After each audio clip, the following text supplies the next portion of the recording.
मध्ये असणारी सगळी मंडळी. नमस्कार. नमस्कार नमस्कार. नमस्कार. नमस्कार. कुठे आहेत आपले दुय्यम निबंधक? नमस्कार. कणसेत का? किती वाजलेत आता? 11:30 वाजलेत. मित्रांनो, मी आलो आणि आतली सगळी माणसं बाहेरच गेली बघा. ही सगळी काय करणार? सगळी इकडे दाखव. मी आतमध्ये आलो, लोक सगळी बाहेर गेली. याचा अर्थ काय होतो? याचा अर्थ असा होतो की सरकारी जागेवरती, या सगळ्या सरकारी खुर्च्यांवरती खाजगी माणसं बसतात बघा. हे सगळे कागदपत्र सोडूनच पळालेले आहेत. हे बघा, जवळ 11:30 वाजले तर इथं बसलेली सगळी माणसं बघा, ती बाहेर गर्दी दिसते ना.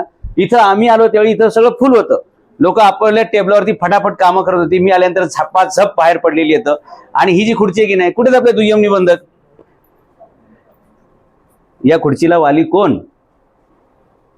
11:30 वाजून गेलेत. कुठे तुमचे शासकीय घड्याळ? कुठे? हे बघा, 11:15 वाजलेत. हे बघा, तिकडे बघा.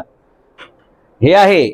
आणि दस्त नाकारायचे, लोकांना चक्रा मारायला लावायच्या. लोकांनी एवढ्या चक्रा मारायच्या की लोकांनी छानपैकी बंडलच आणलं पाहिजे, असा सगळा बंडल कारभार दुय्यम निबंधक मध्ये अख्ख्या महाराष्ट्रात मित्रांनो चालतो.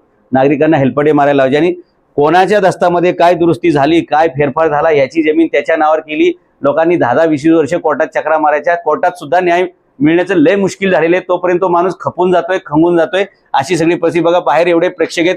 हे प्रेक्षक नाहीत, यातले अर्धे वकील आहेत. यात किती लोक वकील आहेत यातले?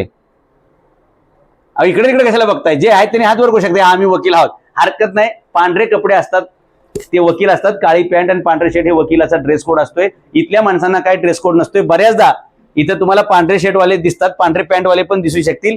ही भयानक परिस्थिती महाराष्ट्रामध्ये. आणि सर्रासपणे अशा प्रकारे ज्या ठिकाणी फक्त सरकारी कर्मचारी बसले पाहिजे त्यांचाच तो अधिकार आहे, त्या ठिकाणी खाजगी लोक बसतात.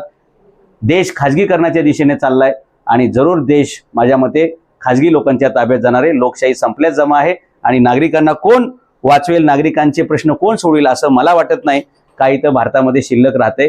गेल्या वर्षी 2 लाख लोकांनी भारत देश सोडून गेले, शिकलेले लोक. त्यांचं वार्षिक उत्पन्न होतं 13 लाख. काय होणार आहे देशाचं खाक आपल्याला बघायला लागेल. थँक्यू.